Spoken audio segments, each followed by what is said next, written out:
everyone, welcome to my kitchen. My name's Kristen. I'm going to be showing you tonight how to make spinach artichoke cake. It's a nice spin on the classic spinach artichoke dip. I'm going to show you how to make it into nice little bite-sized appetizers. Okay, so to make these this super easy appetizer, what you're going to need is seasoned breadcrumbs, artichoke hearts, some kosher salt, of course, your Philadelphia cream cheese. I'm using the chive and onion for a little extra flavor. Some green onions, 1 lemon for zest and juice. So you're gonna need 4 cups of baby spinach. You're gonna wanna steam that spinach for about 4 minutes. You want it good and cooked because you don't want it to be chewy. You don't want it to be extra chewy at all. You want this to really taste like the spinach artichoke dip would taste, but you want it in a little cake form, just like crab cakes. It's really delicious. Anyway, so you cook that really good for about 4 minutes. Doesn't take long at all. I actually threw mine in the microwave, which is nice and easy. So, after 4 minutes, I've got my spinach. As you can see here, there's some excess moisture here. What we're gonna do to get rid of all my excess moisture, I'm gonna throw all my spinach into a nice cloth, clean cloth, and you just throw it in there and it all comes right up with nice good squeeze. Now, as you can see, this isn't very much spinach. I've already done most of the rest of the spinach, so it's already in my bowl. But you see all that moisture coming out of that spinach. You really want it good and dry. Because now what we're going to do is we're going to take this and we're going to throw it onto our chopping block here. And we're going to run our knife through it a little bit.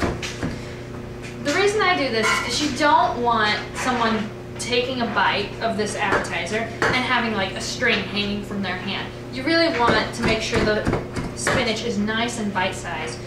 So, we just run our knife through it a few times and that's it. Voila. Super easy, done. I'm going to throw that into my bowl.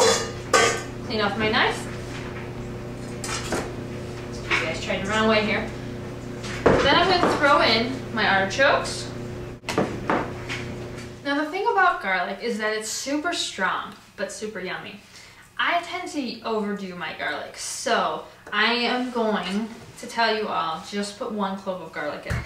I think it will be a little bit overpowering to put in any more. Now you're gonna mix this with your hands, kind of like meatloaf, you know, you just throw the meat and the egg in there. I actually don't mind working with meatloaf, I love it. Some friends of mine really hate touching meat. But the nice thing is there's no meat in here. So you can do this with your hands, and as long as you don't mind getting messy. Of course, you can use a spatula if you want, but I like to use my hands.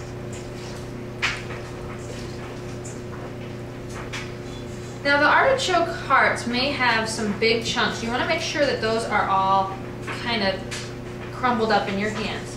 So when you're done, your mixture should look just like that. Now that we've taken all that moisture out, we're going to add a little bit. So we're going to take one lemon. Now actually before I cut this lemon, I zested some into my breading mixture. It adds just a little bit of extra flavor on top. And you can do this with anything, so you just want enough of that lemony flavor to bring out the other flavors. You don't want too much to overpower it. So I actually only squeeze 1/2 of the lemon in. Not too much, you just want a little kick. A little freshness, a little citrusy bite to it. So that's nice, and you add a little bit of that in. Mix it up really good with your fingers again. Put that aside, and now we're going to chop up our green onions. Like I said, you only want a couple green onions. You don't want a lot because you don't want to overpower the mixture, you just want enough for flavor. So you're going to go right down all the way till you get to the ends. Say thanks for coming.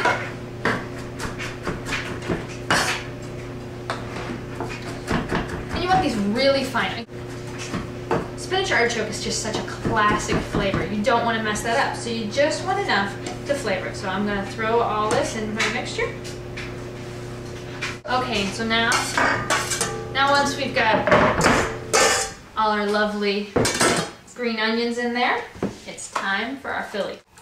I love this stuff. It is so good and so easy to use. The beautiful thing about this is that if you're going to the store and, oops, I forgot my green onions. Well, the beautiful thing about this, the chive and onion, is that it has that flavor in it, so you're really not going to miss out on a ton of flavor. I actually just like to add a little bit more, just for the heck of it. It's not really that necessary. So you want the whole thing, just throw it in there. Okay, so I've got my mixture here, and now I'm just going to go to town, mixing that cream cheese in with our spinach and artichokes. This is what's gonna hold it together. You're gonna really, it's not only gonna give it that creamy, cheesy spinach artichoke flavor, which it does, and it's delicious, but it's actually gonna be the glue that kind of holds the whole mixture together. If you've ever made crab cakes and you forgot to put in the egg or something like that, you know what, that glue is super important. We're just gonna throw in about 1 teaspoon of salt, koshering salt. We're going to throw in our breadcrumbs, just a ½ cup now, not too much. This is again just going to help hold it kind of all together, soak out some of the excess moisture that we couldn't get out, and to help glue together the moisture we did put in with the lemon. Okay, so I mixed in my spices, and here we go. Now when you go to make the cakes, you're going to want about 3 tablespoons of olive oil. You're going to want that to cover your whole pan. So I've got my olive oil heating up over here on the pan. As you can see, it's enough to kind of cover it, because what we're going to do is we're going to basically fry them. What you're going to do is you're going to take your spoon, you're going to pound down your cake a little bit, and as you can see, these are not really holding together super great right now. But once we throw them into our breading, and you want a good amount of breadcrumbs on the outside. You throw them into your breadcrumbs because this is going to help them also hold together again.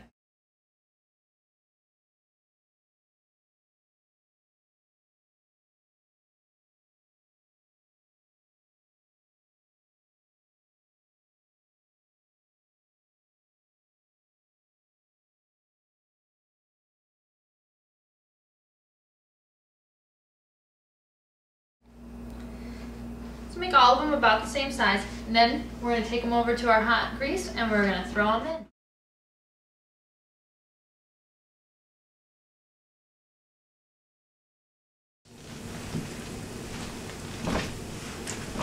So we're going to let these cook for about 4 minutes on one side, 4 minutes on the other, and then when we're done, we're going to have some delicious, yummy cakes. A little fresh Parmesan on top, and I like to do that after I've plated it because I like to see the Parmesan on the whole plate.